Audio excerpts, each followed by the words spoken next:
Mes chers compatriotes, comme beaucoup de nos compatriotes,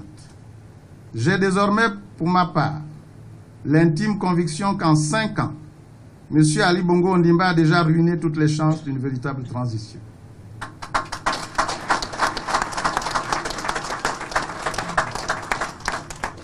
Celle-là même qui aurait dû mettre un terme à un système archaïque et ouvrir la voie à la restauration des valeurs républicaines, à l'avènement d'une véritable démocratie représentative, à l'émergence d'un véritable état de droit, à l'exigence de la bonne gouvernance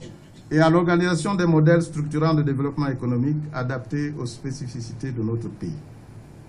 Comme beaucoup de compatriotes, j'observe pour ma part que M. Ali Bongo Ondimba a résolument emprunté la voie de la succession clanique et de la gouvernance oligarchique qui amplifie pour le perpétuer ce qu'avait avant lui, mais avec lui, l'ordre ancien, ce qu'avait de vil, l'ordre ancien, en termes d'ostracisme,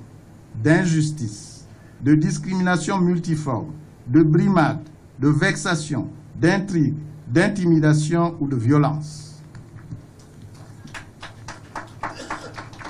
Comme beaucoup de compatriotes, je constate pour ma part que la volonté de rupture affichée par M. Ali Bongo Ondimba ne se traduit concrètement que par une détermination incompréhensible à faire table rase d'un passé dont il est pourtant solidairement comptable, y compris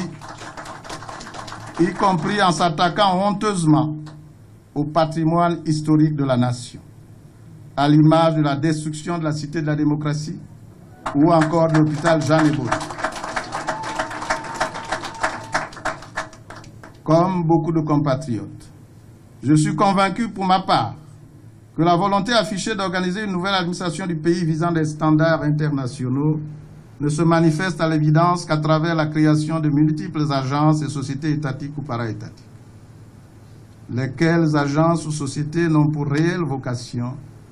que de mieux agencer la canalisation des ressources générées dans différents secteurs régaliens de l'État, afin d'en garantir l'appropriation et une gestion patrimoniale plus discrète.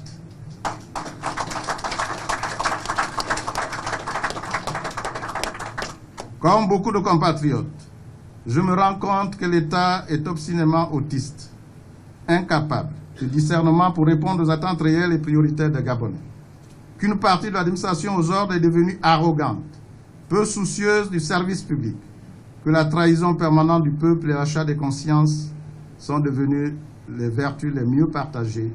au sein de la classe dirigeante de notre pays. Comme beaucoup de compatriotes,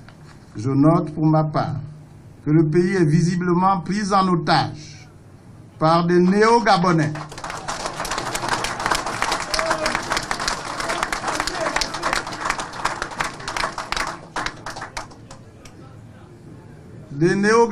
qui ne le sont devenus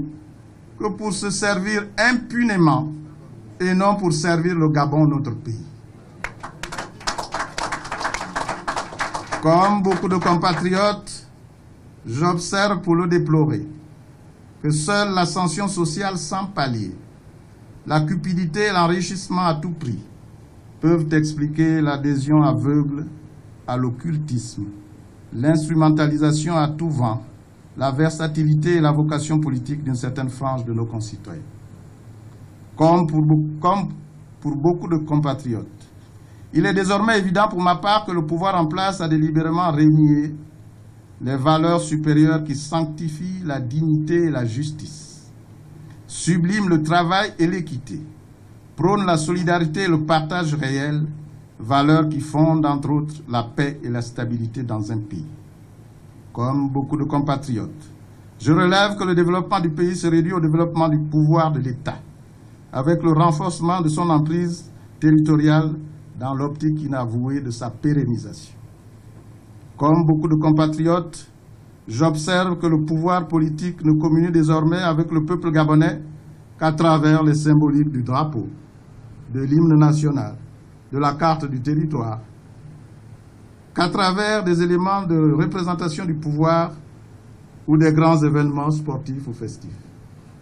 Hormis ces éléments iconographiques,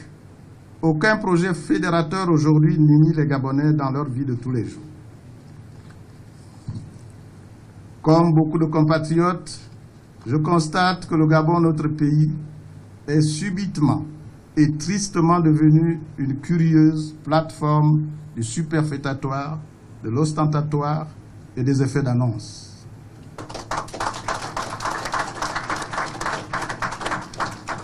Gabon émergent en 2025. Marina, Carnaval, Super Coupe de France, terrain de golf de luxe, New York Forum Africa, course nautique, marathon, séminaire, soirée et journée récréative.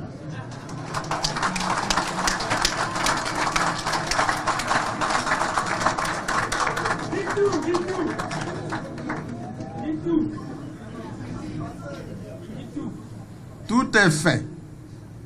pour qu'à la limite, les Gabonais ivres de distraction finissent par normaliser leur misère endémique. À l'image de malades auxquels ont été inoculés des tranquillisants, qui finissent par perdre toute sensation de douleur et cessent de s'inquiéter de leur maladie.